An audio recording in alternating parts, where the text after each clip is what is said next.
नमस्कार, स्वागत है आपका प्रदेश के नंबर 1 और सबसे भरोसेमंद news channel India news Haryana में। मैं हूं आपके साथ अतुल प्रताप सिंह। अरुण हत्याकांड, रूबी सौदा अब तक गिरफ्तार नहीं हुई। बड़ी खबर के साथ हम आगे बढ़ते हैं। इस वक्त की बड़ी खबर की जो पीड़ित परिवार है वो न्याय की गुहार लगा रहा। वो कह रहे हैं कि अगर हमें न्याय नहीं मिला तो हम आत्मदाह कर लेंगे। लेकिन यहां पर पुलिस के ऊपर सवाल कि आखिर क्यों नहीं रूबी सौदा की गिरफ्तारी पुलिस कर पा रही है। जो आईओ है, आईओ का तर्क है कि 1 साल से रूबी सौदा उन्हें नहीं मिली, लेकिन डिविजनल कमिश्नर के सामने रूबी सौदा पेश होती है। खुद आईओ के साथ वो कोर्ट में भी जाती है और वहां पर लाइव डिटेक्टर टेस्ट की बात कही जाती है। अरुण हत्याकांड में 9 लोगों की गिरफ्तारी हुई, लेकिन जो 10वीं और मुख्य आरोपी रूबी सौदा, उसकी गिरफ्तारी 1 साल के बाद भी नहीं हुई है। रूबी सौदा की गिरफ्तारी को लेकर पीड़ित परिवार सवाल खड़े कर रहा। रूबी सौदा अपनी सदस्यता बचाने के लिए, पार्षद की सदस्यता बचाने के लिए डिविजनल कमिश्नर के सामने पेश हो जाती हैं, लेकिन पुलिस उनको पकड़ नहीं पाती। और पीड़ित परिवार का आरोप है कि रूबी सौदा के साथ आईओ को वो खुद देखते हैं, लेकिन आईओ का तर्क है कि उन्हें रूबी सौदा नहीं दिखती।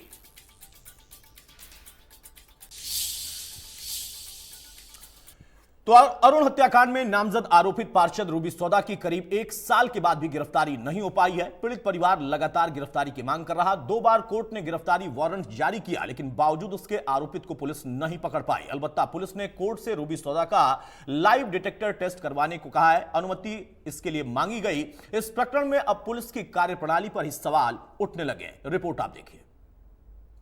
मेरे एफआईआर में 10 बंदे मेरे एफआईआर में नाम है, जिसमें से 9 बंदे तो पुलिस ने पकड़ के उनको जेल के अंदर बंद कर रखा है, जिसमें से वार्ड नंबर 14 एचडीएफ की पार्षद है रूबी सौदा, जो अभी तक फरार चल रही है। 1 साल से ऊपर हो चुका है।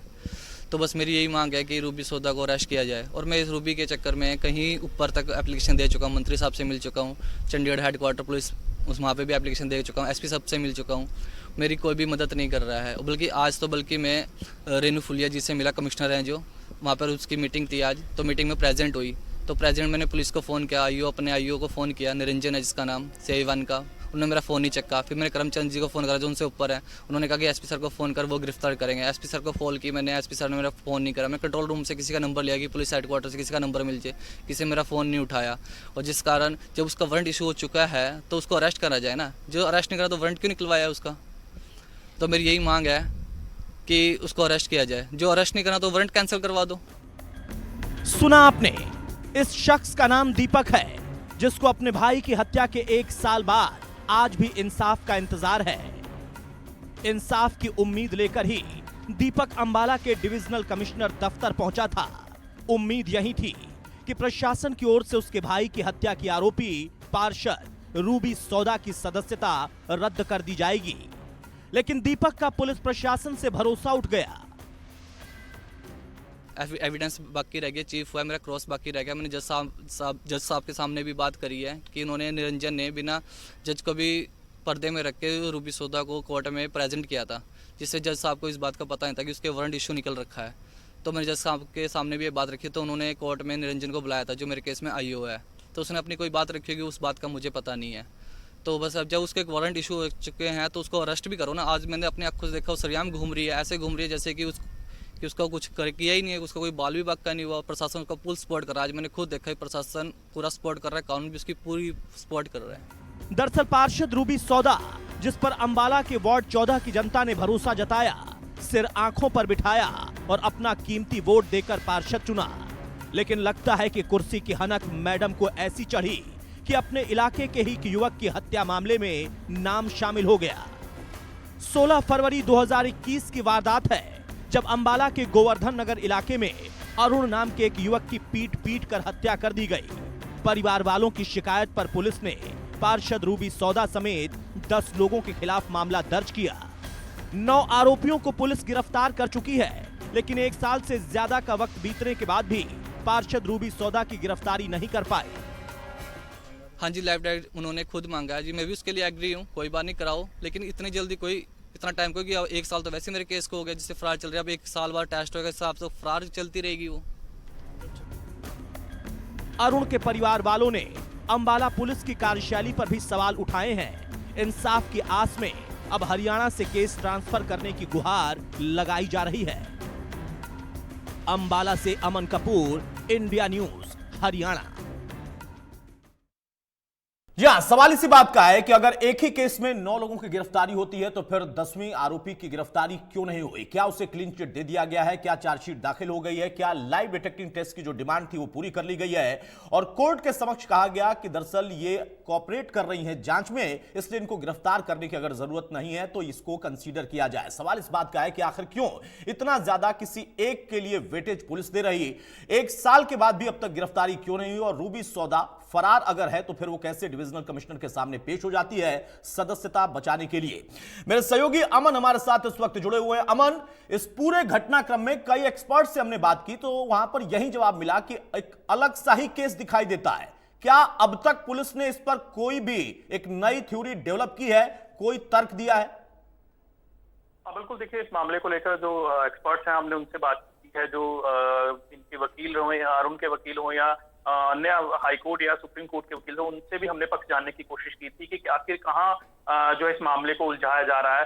अभी तक ये चीज सामने आ रही थी कि वारंट जो है वो इशू कर दिए गए हैं और जल्द कभी भी गिरफ्तारी हो सकती है। जो कोर्ट के अंदर भी प्रोसीडिंग है पुलिस की कि हम रूबी सौदा को ढूंढ रहे हैं लेकिन रूबी सौदा हमें नहीं मिल रही है। अब जो नई चीज है, कल जो पुलिस की तरफ से हमने जब खबर चलाई, हमने जब खबर दिखाई, उसके बाद पुलिस की तरफ से ये बयान जारी किया गया है कि जो वारंट है वो इशू नहीं हुआ है, वो पेंडिंग है, होल्ड पर है। तो कहीं ना कहीं ये मामले को लगातार उलझाया जा रहा है, गुमराह करने की कोशिश की जा रही है। अमन, ये तर्क किसने दिया है? पुलिस की तरफ से किसी अधिकारी ने दिया जो कह रहे हैं कि वारंट अभी पेंडिंग है? तो 1 साल से अगर पेंडिंग है तो इसके पीछे की कोई और वजह बताई उन्होंने? देखिए, एसपी अंबाला की तरफ से ये वर्जन जारी किया गया है कि अभी जो वारंट है वो होल्ड पर है, कि अभी जो लाई डिटेक्टर होना है उसकी डेट जो है अभी तक फाइनल नहीं हुआ, कोर्ट की तरफ से फाइनल कोई तारीख नहीं दी गई है। तो इन तमाम चीजों को लेकर कहीं ना कहीं मामले को उलझाने की कोशिश है या लंबा खींचने की कोशिश है, या पुलिस की तरफ से लापरवाही कहें या कहीं ना कहीं ढील है, वो इस मामले को लेकर लगातार दिखाई दे रही है। ये परिवार जो है 1 साल से लगातार कोशिश कर रहा है कि उन्हें इंसाफ मिले, क्योंकि मुख्य आरोपी भी है इस मामले में, रूबी सौदा काफी होल्ड भी रखती हैं, तो उनकी गिरफ्तारी को लेकर ये परिवार लगातार पुलिस प्रशासन हो। अमन, डिविजनल कमिश्नर के सामने पेश होती हैं वहां पर सदस्यता बचाने के लिए, तो पुलिस आखिर क्यों नहीं तब गिरफ्तार करती है? या लाइव डिटेक्टिंग टेस्ट की डिमांड जब पुलिस ने खुद की है तो उसकी डेट अब तक पुलिस ने क्यों नहीं ली? कोर्ट के समक्ष क्यों नहीं डेट के लिए उन्होंने अपनी अर्जी दाखिल की?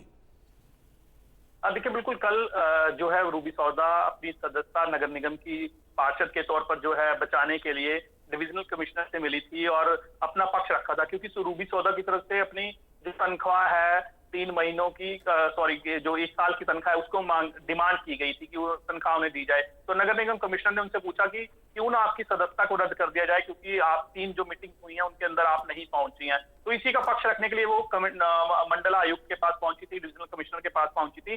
तो ऐसा कयास लगाया जा रहा था कि पुलिस वहां पर उसको गिरफ्तार कर सकती है। अमन, पीड़ित परिवार का क्या कहना है? क्योंकि हमने कल भी बात की थी, अभी पीड़ित परिवार जो पीड़ित है मृतक, उसके भाई भी हमारे साथ जुड़ेंगे दीपक, और सवाल इस बात का है कि पीड़ित परिवार क्या कह रहा, क्योंकि जब इन लोगों को रूबी सौदा दिख सकती है तो पुलिस को आखिर क्यों नहीं दिख रही? बहुत सारी थ्योरी उलझा रही है पुलिस, आखिर मुख्य वजह अब तक समझ में आई कि क्यों ऐसा कर रही? 9 की गिरफ्तारी और 1 को लेकर कुछ अलग व्यवहार। बिल्कुल, देखिए हमने कोशिश की है लगातार पुलिस अधिकारियों से इस मामले में बातचीत करने की कि जो इस मामले को लेकर कहाँ कमी है या क्यों पुलिस जो है रूबी सौदा नहीं पहुंच पा रही है। तो अलग अलग चीजें हैं जो अधिकारी हैं वो खुलकर सामने नहीं आना चाहते हैं, ऑफिशियल इस मामले में कोई वर्जन नहीं देना चाहते, कैमरा के सामने नहीं आने चाहते हैं। सीआईए इस मामले में लगातार जो इन्वेस्टिगेशन की बात कर रहा है। अब 1 साल बीत गया तो कहा जा रहा है कि मामला अंडर इन्वेस्टिगेशन है, इसलिए जो 10वीं आरोपी है इस मामले के अंदर तो रूबी सौदा, उनको जो है अभी तक गिरफ्तार नहीं किया गया है। बिल्कुल अमन, हमारे साथ आप बने रहिए। एक बार फिर से बड़ी खबर के साथ हम आगे बढ़ेंगे और उसके बाद मैं आपके साथ जो पीड़ित परिवार के सदस्य हैं उनसे बातचीत करूंगा। सवाल इस बात का है कि आखिर इतना अलग ट्रीटमेंट क्यों दिया जा रहा है? अगर टेक्निकली इस पूरे मामले को हम समझे तो 1 साल से लगभग कुछ ज्यादा का वक्त होता हुआ पिछले साल के फरवरी की घटना, और अब जो 9 लोगों की गिरफ्तारी उसके बाद ही हो गई थी, सिर्फ एक महिला की गिरफ्तारी क्यों नहीं हो रही? ये किसी के गले से नीचे नहीं उतर रहा। सवाल इस बात का भी है कि अगर पुलिस ने खुद लाइव डिटेक्टिंग टेस्ट की डिमांड की है तो उसकी तारीख क्यों नहीं ले रही पुलिस? क्यों आखिर वारंट अब भी पेंडिंग में जा रहा? आईओ से बातचीत करने की कोशिश की गई तो आईओ का कहना है कि मुझे रूबी सौदा मिल नहीं रही। परिवार ने खुद आईओ के साथ रूबी सौदा को देखा और जो वकील हैं पीड़ित परिवार के, उनका यह कहना है कि आयोग खुद लेकर पहुंचते हैं कोर्ट के अंदर रूबी सौदा को, और वहां ये कहते हैं कि असल में इनको गिरफ्तार करने की कोई जरूरत नहीं है, ये कोऑपरेट कर रही हैं। यानी जो आरोपी है उसको बिना कस्टडी में लिए वो कोर्ट के अंदर पहुंच जाते हैं। अगर लाइव डिटेक्टिंग टेस्ट भी कराना है तो उसके लिए आपको कस्टडी में लेना जरूरी होता है। बहुत सारे सवाल हैं जिनका अब तक कोई जवाब पुलिस नहीं दे पा रही। हमारे साथ इस वक्त पीड़ित के परिवार के सदस्य मौजूद हैं। अमन उनके साथ, मेरे सहयोगी मौजूद हैं वहां पर। अमन, दीपक ने जो कल कहा या पूरा परिवार लगातार कह रहा है, क्या इन लोगों की पीड़ा है? क्योंकि जो इनकी डिमांड है वो सिर्फ इतनी कि कम से कम गिरफ्तारी हो और कोर्ट के जरिए हमें न्याय मिले।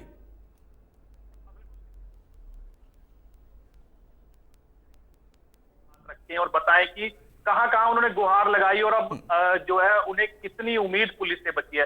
दीपक, करीब 1 साल हो चुका है, 1 साल से ऊपर का हो चुका है, कहां-कहां गुहार लगा चुके और अभी जो है क्या कितनी उम्मीद बची है आपको पुलिस से? उम्मीद तो मुझे बिल्कुल कुछ भी नहीं बची है। मैं घुमार का हर एक जगह लगा चुका हूँ, एसपी, डीएसपी, मंत्री साहब, सबसे मैं जाके अपनी एप्लीकेशन दे चुका हूँ, लेकिन कहीं से मुझे कुछ नहीं मिल रहा, क्योंकि पुलिस एकदम 100% का, मैं 1000% कर सकता हूँ, पुलिस उनके साथ मिली हुई है, प्रशासन का पूरा साथ दे रहा है, ताकि डिप्टी कलेक्टर इलेक्शन होने हैं उसमें रूबी सौदा की बहुत ज्यादा मायने रखते हैं, उस कारण रूबी सौदा को पकड़ा नहीं जा रहा है। तो जिस कारण मुझे इससे तो पूरा विश्वास उठ चुका है, पुलिस 100% उनके साथ है। कल मेरा किसी पुलिस ने फोन नहीं चक्का, अखबारों में रोज आ रहा था कि पुलिस को गिरफ्तार करेगी। मेरे फोन करने के बाद एसपी सर ने फोन नहीं चक्का, पुलिस कंट्रोल रूम ने फोन नहीं चक्का, सर मैं अपने आईओ को फोन करता हूँ, उसने तो जब भी फोन नहीं चक्का। अगर एसपी सर गिरफ्तार करेंगे तो मैं रेणु पुलिया जी से मिला, कमिश्नर जी, वो करीब पुलिस गिरफ्तार करेगी, तो पुलिस गिरफ्तार करेगी तो पुलिस आई क्यों नहीं है वहां पे? तो इसका साफ है कि प्रशासन मिल रखा है और कानून तो हमेशा उसका साथ दे रहा है। ऐसी गुंडी सरकार है, इससे तो मैं इंसाफ की मांग, तो मेरे साफ हो गया कि मेरे को इससे इंसाफ नहीं मिल सकता। इतनी गुंडी सरकार है कि मर्डरिस्ट को अपने साथ लेके घूम रही है। इस सरकार से तो अच्छा है कि मेरा केस को पंजाब में ट्रांसफर कर दो, जहाँ पे मेरा को इंसाफ तो मिल सके। ये सरकार अपने हित के लिए मेरे भाई को राजनीतिक मुद्दा बनाया जा रही है, जिसमें मेरे भाई का मर्डर हो गया, तो ये तो नहीं दीपक, यहाँ पर दीपक से आप ये सवाल लीजिए, अमन ये सवाल लीजिए, यहाँ पर देखिए पुलिस महकमे की लापरवाही है, सरकार की बात नहीं, यहाँ पुलिस महकमे की लापरवाही है। क्या पीड़ित परिवार ने वहां के आला अधिकारियों से बातचीत की? एसपी का क्या तर्क है? क्योंकि आपने भी कहा कि उन्होंने एक नया वर्जन तो दिया है, लेकिन उस वर्जन को अगर हम देखें तो समझ से परे है कि वारंट पेंडिंग है, इसलिए गिरफ्तारी नहीं, और वो महिला खुलेआम घूम रही।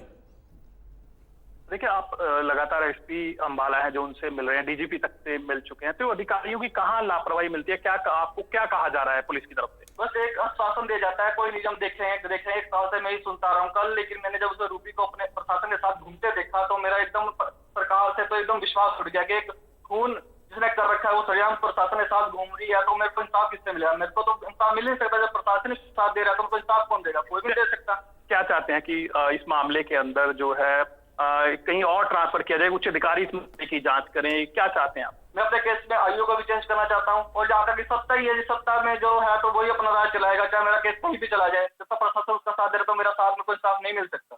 जी, तो देखिए, ये कहीं ना कहीं अब टूटते हुए परिवार जरूर दिखा रहा है। इंसाफ की जो गुहार है वो लगातार अधिकारियों तक लगाई जा रही है। इस परिवार की हालत की अगर मैं बात करूं तो 1 साल के अंदर काफी ज्यादा जो परेशानियों से गुजरा है।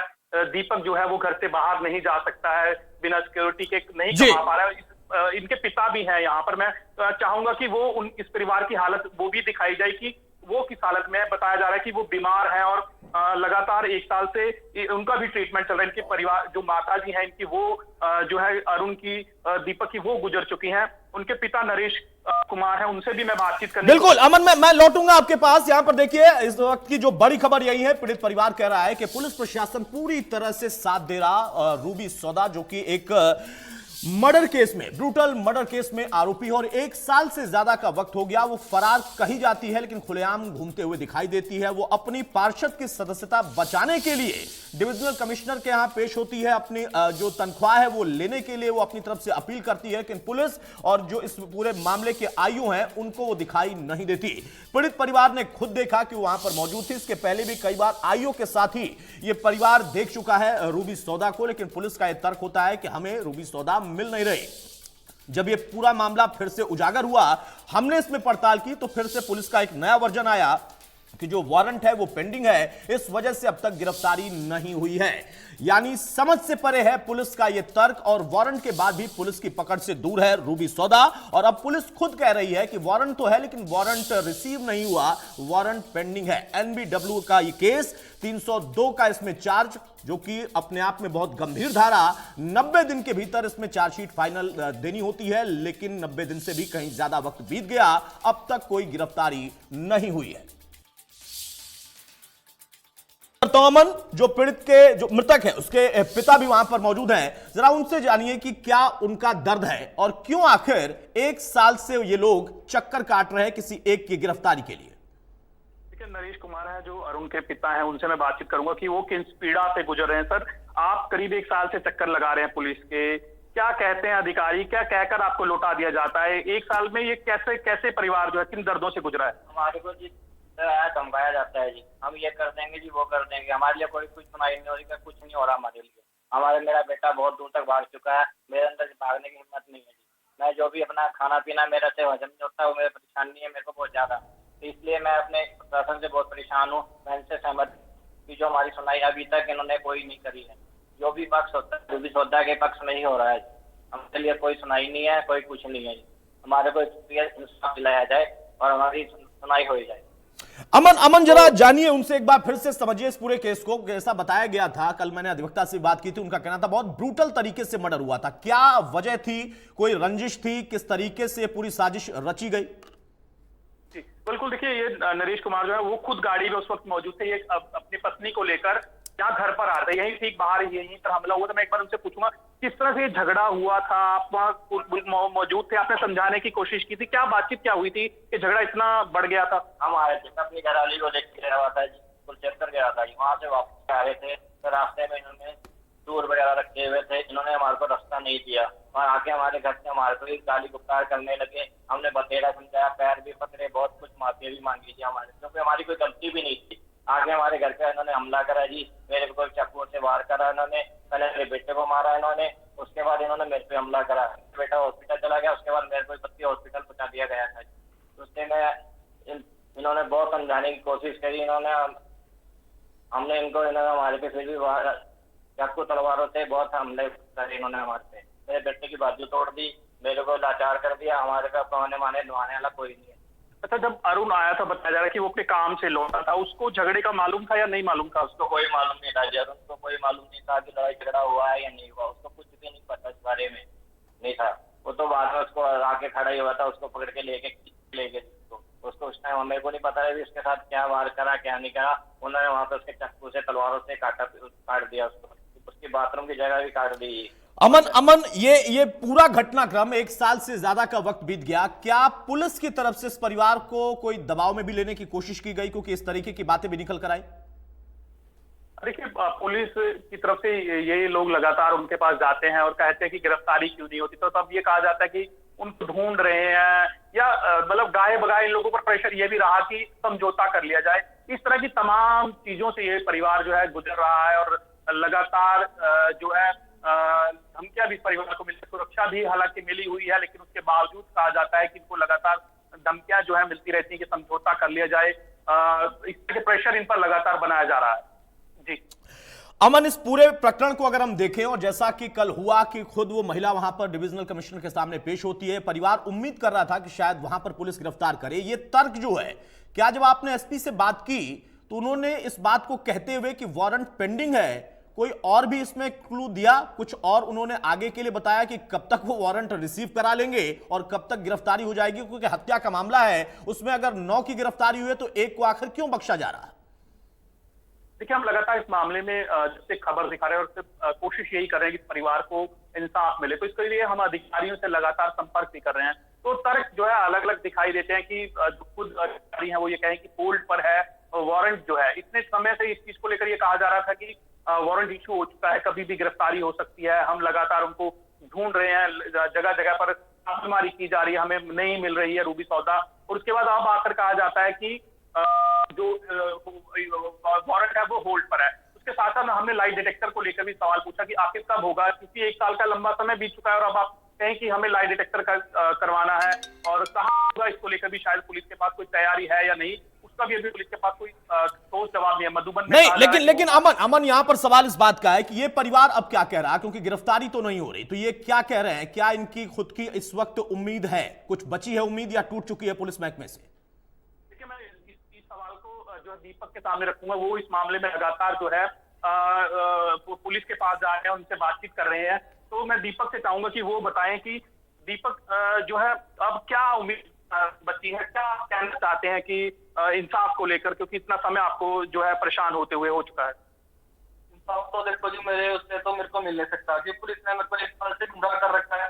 जिन्होंने वारंट इशू करा है तो वो कह रहे हैं कि हमने वारंट होल्ड पे है, तो झूठ बोल रही है वो। पुलिस झूठ बोल रही है, तो पुलिस पे किसी ना किसी का प्रेशर डाल रखा है, या कोई उनको मतलब ऊपर से रूबी सोदा अरेस्ट करने का ऑर्डर नहीं है।